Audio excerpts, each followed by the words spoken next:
नमस्कार जेलर साहब। तोहरा नमस्कार के चमत्कार हमरा ऊपर नहीं चले वाला। बलवंत सिंह, काम के बाद बोला। हमार नाम आपके जवान पर चढ़ल बा, इससे बढ़ के चमत्कार और का हुई? वो कहा है ना कि शेर के ऊंट, बिलार, कुकुर, सियार सबका पे नजर रखे के पड़ेला। काम के बाद बोल। हमार बेटा आपके जेल में बंद बा और ओकरा के जेल से भगावे के बाद।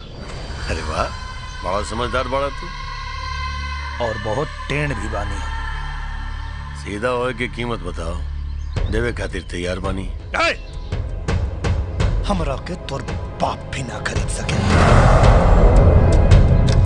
दोबारा अगर हमरा सामने दौलत के घमंड दिखैले तो तोर जिंदगी झंड बना दे। याद रखिए। फटी लेकिन पावर ना घटी।